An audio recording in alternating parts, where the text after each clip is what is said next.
मैं अपने मामा मामी के साथ ही रहता था। मेरे मामा मुंबई में एक बहुत बड़ी कंपनी में अच्छे पद पर काम करते थे। मेरी मामी भी बेहद खूबसूरत और जवान थी।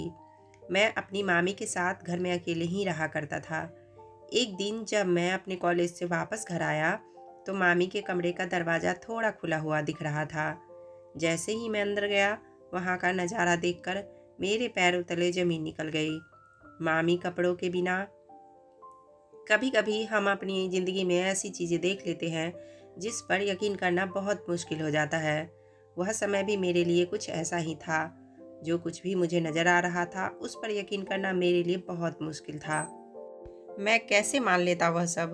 वह मेरे मामा की बीवी थी। वह उनको धोखा कैसे दे सकती थी। वह कैसे ऐसा कर सकती थी। मैं वहीं दरवाजे के पास खड़ा था और मेरी मामी मेरे एक दोस्त के साथ। उनको भनक भी नहीं लगी कि मैं वहीं खड़ा सब कुछ देख रहा हूँ। आज मैं अपने कॉलेज के समय से पहले ही घर आ गया था। आज सुबह से ही मेरे सर में दर्द हो रहा था, इसलिए जल्दी आ गया था। पर मुझे क्या पता था कि घर आकर मुझे यह सब देखना पड़ेगा। मेरी मामी, जिन पर मुझे बहुत ज़्यादा फ़क्र था, और साथ ही साथ मेरी ऐसी तमन्ना भी थी कि मेरी बीवी भी मुझे बिल्कुल मामी जैसी ही मिले, जो अपने पति को इतना प्यार करती है। लेकिन मेरा यह भ्रम कुछ लम्हों में ही टूट गया। मैं धीरे धीरे वहाँ से वापस अपने कमरे में लौट गया। मैं नहीं चाहता था कि उनको इस बात का पता चले कि मैंने उन्हें देख लिया है, क्योंकि मैं नहीं चाहता था कि हम दोनों के बीच में जो एक लकीर है वह ख़त्म हो जाए, क्योंकि उसके बाद शायद हम कभी एक दूसरे से नज़र नहीं मिला पाते। मैं उस समय घर से निकला और सीधा बाहर चला गया। मेरी आंखों के सामने सिर्फ एक ही चीज़ थी जो बार बार चल रही थी, वह मामी की हालत, जो मैंने उस कमरे में देखी थी। मैं आपको बता भी नहीं सकता कि मैंने ऐसा क्या देखा था। मुझे इतनी शर्म आ रही थी। कोई भी इज्जतदार आदमी कभी इस बात को बर्दाश्त नहीं कर सकता कि उसके खानदान में या उसके घर की कोई भी औरत इस तरीके की हरकत करे। परिवार की तो पूरी इज्जत ही मिट्टी में मिला दी इन्होंने। मुझे मामी के साथ रहते हुए लगभग 1 साल हो चुके थे, लेकिन इन 1 साल में मुझे कभी एहसास हुआ ही नहीं कि उनके दिल दिमाग में क्या चल रहा है। मुझे तो वह हमेशा से ही बहुत ही भोली भाली सी नज़र आती थी, पर आज तो उन्होंने हद ही कर दी। आपको भी यह जानकर बहुत हैरानी होगी कि वह अपने पति की गैर मौजूदगी में घर पर क्या कर रही थी। मेरा नाम पुलकित है। मैं एक बेहद छोटे से गांव से हूँ। गांव के बहुत से लोग इस बात को समझ सकते हैं कि उन्हें आगे की पढ़ाई लिखाई या नौकरी के लिए अक्सर अपने गांव को छोड़कर शहर जाना ही पड़ता है। हमारे हालात भी कुछ ऐसे ही थे। मैं भी अपनी पढ़ाई के लिए शहर आया था। एक छोटा सा कमरा मैंने किराए पर ले लिया था और पढ़ाई के साथ साथ काम भी देख रहा था, ताकि मैं अपना खर्चा निकाल पाऊँ। वैसे तो शहर में मेरे मामा जी रहते थे, लेकिन मैं उनके घर जाकर रहना नहीं चाहता था। अच्छा नहीं लगता, क्योंकि उनकी शादी का भी ज़्यादा समय नहीं हुआ था और कुछ ही दिनों में उन्हें वापस अपने काम से दूसरे शहर जाना था। लेकिन जैसे ही मेरे मामा को यह बात पता चली कि मैं अपनी कॉलेज की पढ़ाई के लिए शहर में आया हूँ और किराए पर रह रहा हूँ और उनसे मिलने भी नहीं गया, तो उन्होंने मुझे फ़ोन किया और मुझ पर बहुत गुस्सा हुए। उनसे यह बात करने में अजीब तो बहुत लग रहा था, पर मैं बड़ी ही झिझक के साथ उन्हें कहा कि मामा जी, अभी-अभी आपकी शादी हुई है। मैं नहीं चाहता हूँ कि मेरी वजह से आप लोग बिल्कुल भी परेशान हों। यह सुनकर मेरे मामा मुझ पर बहुत नाराज़ हुए और मुझे कहने लगे कि अभी तुम इतने बड़े नहीं हुए हो कि तुम यह सब चीज़ सोचो, और वैसे भी तुम्हारी मामी बहुत अच्छी है। वह सभी को बहुत प्यार करती है। सारे रिश्ते को सहेज कर रखना वह बखूबी जानती है। एक बार घर जाकर मामी से मिलो तो सही, तुम्हें खुद ही समझ आ जाएगा। मामा जी के इतना बोलने पर मैं उनके घर गया और अपनी मामी से भी मिला था। जब उनकी शादी हुई थी तो उस समय मेरे पेपर चल रहे थे, इसलिए मैं उनकी शादी में नहीं जा पाया था। मामी से मिलकर तो मैं बहुत हैरान रह गया। उनकी उम्र मेरे मामा से काफ़ी छोटी थी और वह बेहद खूबसूरत थी। शायद वह सब मेरे मामा के पैसों का ही कमाल था जो उन्हें ऐसी बीवी मिली। पर मेरी मामी व्यवहार में बहुत अच्छी थी और सबसे बहुत प्यार से मिलती थी। और वह कहने लगी कि यह तो बहुत गलत बात है। जब तुम्हारे मामा जी यहाँ पर रहते हैं तो उसके बावजूद तुमने कैसे सोच लिया कि तुम किराए पर रह लोगे। आज के आज अपना सामान लेकर यहाँ पर शिफ्ट हो जाओ। कोई ज़रूरत नहीं है ऐसे किराए पर रहने की। वैसे भी तुम्हारे मामा जी को दूसरे शहर जाने में अभी 1 महीना बचा है। उनके जाने के बाद तो यह घर तुम्हारा ही है। तुम्हें इस घर का ध्यान रखना है और मुझे भी कोई मिल जाएगा जो मेरे साथ घर पर रहेगा। वरना मैं तो यही सोच रही थी कि उनके जाने के बाद मैं अकेले कैसे रह पाऊँगी। उनकी बातें सुनकर मुझे बहुत अच्छा लगा। मुझे लगा कि मेरी मामी बहुत अच्छी है। उनके बात करने के तरीके से ऐसा लग ही नहीं रहा था कि हमारी पहली मुलाकात है। मामा जी ने भी मुझ पर बहुत ज़्यादा जोर डाला कि तुम्हें किराए के घर में रहने की कोई ज़रूरत नहीं है। आज अपना सामान लो और यहाँ पर आ जाओ। और अगर तुमने ऐसा नहीं किया तो मैं तुमसे अब आगे कभी भी बात नहीं करूँगा। मजबूरी में मैं घर आ गया और अपना सामान लेकर वहाँ पर वापस आ गया। उनके साथ रहने के लिए मेरे लिए भी एक तरह से अच्छा ही था, क्योंकि अब मैं अपनी पढ़ाई पर ज़्यादा अच्छे से ध्यान दे पाता। लेकिन मुझे क्या पता था कि मेरा यह फैसला मेरे लिए मुसीबत बन जाएगा। 1 महीने तो बहुत जल्दी गुजर गए और अब मामा को दूसरे शहर जाने का समय भी हो गया था। मैं उनको छोड़ने के लिए एयरपोर्ट तक गया था। मेरी मामी भी मेरे साथ ही गई थी। मेरे मामा मेरे गले लगकर कह रहे थे कि बेटा, अपनी मामी का बहुत अच्छे से ध्यान रखना और घर का भी ध्यान रखना। तुम यहाँ हो तो मुझे तुम्हारी मामी की भी टेंशन नहीं होगी। और खुद भी बहुत अच्छे से पढ़ाई करना। किसी भी चीज़ की ज़रूरत हो तो मुझे कॉल करना। मैंने मामा से कहा कि आप परेशान मत होइए, मैं मामी का बहुत अच्छे से ध्यान रखूँगा। उन्हें कोई भी तकलीफ़ नहीं होने दूँगा। मामी भी मेरे साथ एयरपोर्ट गई थी तो उनको छोड़कर हम दोनों ही वापस घर आ गए। 1-2 दिन तक तो मामी बहुत ज़्यादा परेशान लग रही थी। अपने कमरे में ही बंद रही, कमरे से बाहर निकल नहीं रही थी। जब वह थोड़ी नॉर्मल हुई तो मुझसे बात करने लगी। कहने लगी कि मुझे माफ़ करना, तुम्हारे मामा के जाने से मैं ज़्यादा परेशान हो गई थी। 2 दिनों से मैंने तुम्हारा ठीक से ध्यान भी नहीं रखा। उनके बिना मुझे अच्छा नहीं लगता है।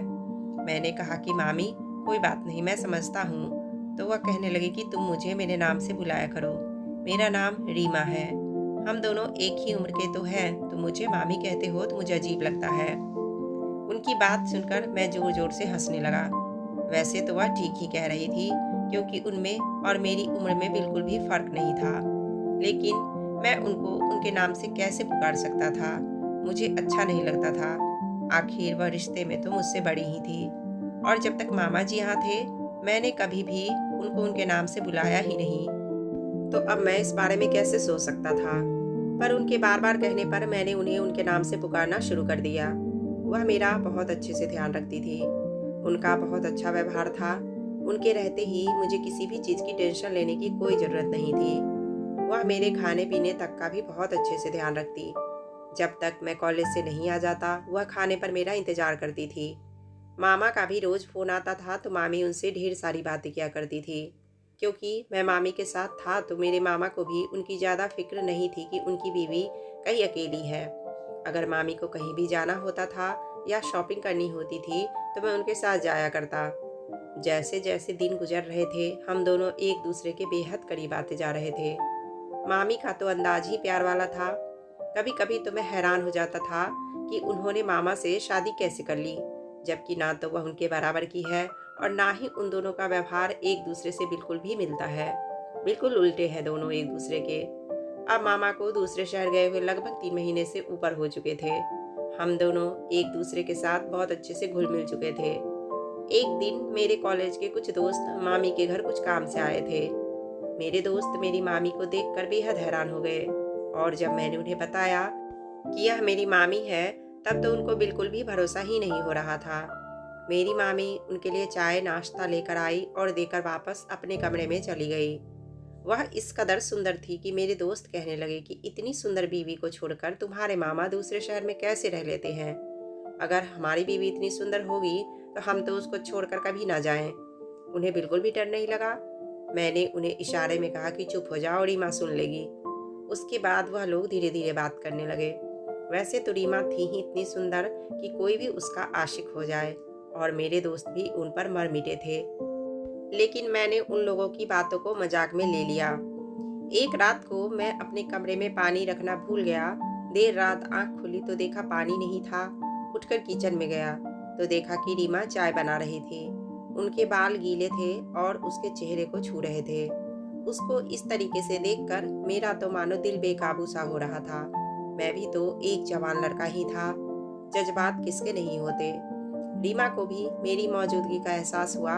उसने मुझे देखा और हंसते हुए कहने लगी कि क्या हुआ, तुम अभी तक जाग रहे हो? मैंने अपनी नज़रें झुकाई और कहा कि नहीं, आज मैं पानी रखना भूल गया था तो वही लेने आया था। अचानक वो मेरे बेहद करीब आ गई। उसके बदन से परफ्यूम की बेहद मनमोहक खुशबू आ रही थी। मैं सोच ही रहा था कि वह मेरे इतने करीब क्यों आई है। तभी उसने मेरे हाथ से पानी की बोतल ली और उसको भरने के लिए चली गई। मेरा मन तो एकदम बेकाबू हो गया था। मैं फटाफट वहां से अपने कमरे में आ गया और अपना दरवाज़ा अंदर से बंद कर लिया। शायद अगर मैं कुछ देर और वहां खड़ा रहता तो कुछ न कुछ गलत जरूर कर बैठता। यही सब सोचकर मेरा मन बैठा जा रहा था। मैं सोच रहा था कि मेरी बदली बदली नज़रों को कहीं रीमा ने महसूस तो नहीं किया ना। अगर उसको कुछ भी ऐसा महसूस हुआ होगा तो मैं कभी भी उससे नज़र नहीं मिला पाऊंगा। मेरे मन में बस एक ही कश्मकश चल रही थी कि वो मेरी मामी है। उसके लिए मेरे मन में इस तरीके के ख्याल बिल्कुल भी ठीक नहीं है। मुझे बार बार अपने मामा का ख्याल आ रहा था कि वह मेरे भरोसे ही उनको छोड़कर गए थे और मैं यह क्या सोचने लग गया था उनके बारे में। अब मेरे पेपर भी आ रहे थे। मैंने रीमा से दूरी बनानी शुरू कर दी थी और अपना पूरा ध्यान अपनी पढ़ाई में लगाया। अब मैं रीमा से दूर दूर ही रहता था। मेरा दोस्त मेरे साथ पढ़ने के लिए घर आता था। बहुत बार रीमा भी हमारे साथ ही बैठ जाया करती और बहुत हंसी मजाक होती थी। मैंने भी कभी इस बात का बुरा नहीं माना क्योंकि वह भी घर में अकेले ही रहती थी। इसी बहाने उनका भी थोड़ा सा मन बहल जाता था। कभी कभी तो मुझे अपने मामा पर भी बहुत गुस्सा आता था कि क्या ज़रूरत है उन्हें दूसरे शहर में जाकर नौकरी करने की। वह भी तो वहाँ पर अकेले ही हैं। इससे अच्छा वह यहाँ पर मामी के साथ रहते या उनको भी अपने साथ वहाँ ले जाते तो दोनों के लिए ही अच्छा होता। ना उन्हें अकेला रहना पड़ता और ना ही मामी को। मेरे दोस्त से भी मामी की बहुत अच्छी जान पहचान हो गई थी। दोनों आपस में बहुत बातें कर लिया करते थे। रीमा हमेशा मेरे दोस्त को कहती थी कि वह यहीं आकर पढ़ाई कर लिया करे और यह सिलसिला अब रोज का हो चुका था। मेरे पेपर शुरू हो गए थे। अब मैं पढ़ाई में बहुत ज़्यादा बिजी रहने लगा था। कॉलेज जाना, वहाँ से आना, फिर अगले पेपर की तैयारी करना बहुत व्यस्त चल रहा था। रीमा मुझसे शिकायत करने लगी कि अब मैं उन्हें पहले जैसा समय नहीं देता हूँ, ना ही उनसे ज़्यादा बात करता हूँ और ना ही उनके साथ कहीं जाता हूँ। मैंने उन्हें कहा कि ठीक है, हम एक दो दिन में बाहर शॉपिंग के लिए चलेंगे। अगली रात को मैं बाहर से ही खाना पैक करा करके ले आया। मैंने सोचा कि एक साथ बैठकर खाना खाएंगे। रीमा को मैंने पहले ही कह दिया था कि वह खाना ना बनाए। उस रात हम दोनों ने साथ में बैठकर खाना खाया। काफ़ी देर हो गई थी बात करने में तो मैंने उस दिन पढ़ाई भी नहीं की और सो गया। अगले दिन कॉलेज जाना था। सुबह अपने समय से उठकर तैयार हुआ और कॉलेज के लिए निकल गया।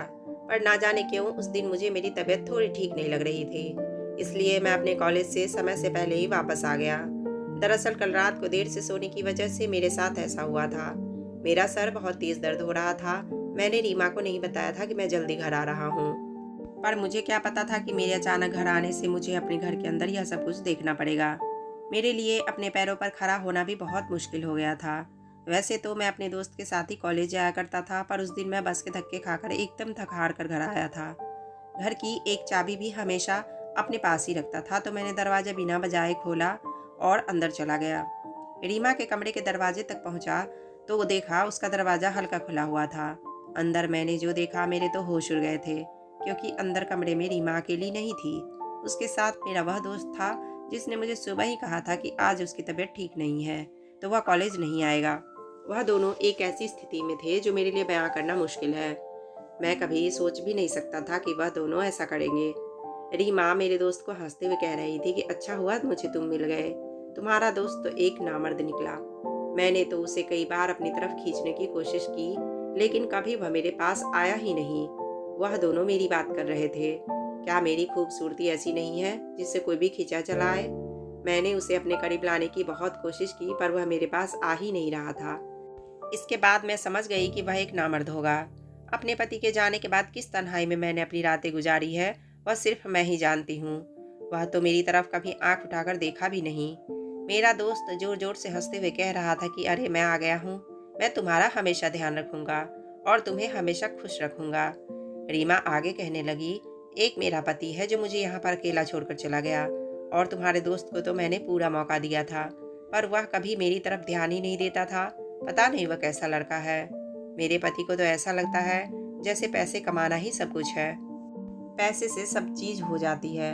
वह हर महीने मुझे बहुत पैसे भेजते हैं, पर उनको यह एहसास ही नहीं है कि एक औरत को सिर्फ पैसा नहीं चाहिए होता है। मैंने तो उन्हें बहुत बार कहा कि वह मेरे पास ही रहे, पर उनको दूसरे शहर जाकर नौकरी करनी है। आज रीमा की बातों को सुनकर मुझे कहीं से भी ऐसा नहीं लग रहा था कि वह कुछ भी गलत कह रही है, क्योंकि रिश्ते में अपना घर और नज़दीकी दोनों ही जरूरी है। पर जो उसने तरीका अपनाया था वो जरूर गलत था। मेरे मामा की भी गलती थी, उनको ऐसे छोड़कर नहीं जाना चाहिए था। मैं वहाँ से चुपचाप चला गया। मैंने उन्हें वहाँ जाकर नहीं टोका। मैंने अपने मामा को फ़ोन किया और उनको अपने तरीके से कुछ बातें बताईं।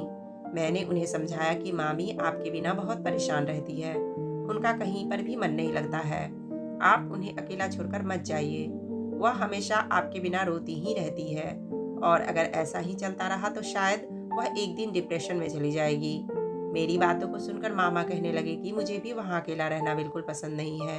फिर कुछ पैसे ज़्यादा कमाने के लिए मैं यहाँ रह रहा हूँ, इसलिए मैंने खुद भी सोचा है कि मैं अगले हफ्ते तक घर आता हूँ। रीमा के लिए एक ऐसा गिफ्ट तैयार किया है मैंने जो उसने कभी सोचा भी नहीं होगा। मामा के मुंह से यह बातें सुनकर मुझे थोड़ा सुकून आया। मैंने सोच लिया था कि मैं दोबारा किराए के घर में चला जाऊंगा। मैं यहाँ नहीं रह सकता, क्योंकि रीमा ने मुझे वैसे भी प्यार की वजह से नहीं, किसी और वजह से ही यहाँ रखा था। वह अपना फ़ायदा देख रही थी, और अब जब मैं उसके किसी काम नहीं आया तो उसने मेरे दोस्त के साथ ही सब कुछ कर लिया। मैं जानता था कि एक बार मामा घर आ जाएंगे तो यह सब चीज़ वह नहीं करेगी। मेरे दोस्त के साथ उसका रिश्ता भी खत्म हो जाएगा। यहाँ गलती तो तीनों की ही थी। जितनी गलती मामा की थी उतनी ही मामी की भी थी, और मेरे दोस्त ने तो गलत किया ही था। मेरे मामा मामी का रिश्ता ना टूटे, इसलिए पूरी सच्चाई मैंने अपने मन में ही हमेशा के लिए दबा लिया, और मामा के आने के बाद अपने किराए के घर में वापस रहने के लिए चला गया। मामा ने मुझे बहुत रोका था, लेकिन मैंने उन्हें जैसे तैसे समझाया और वहाँ से चला गया।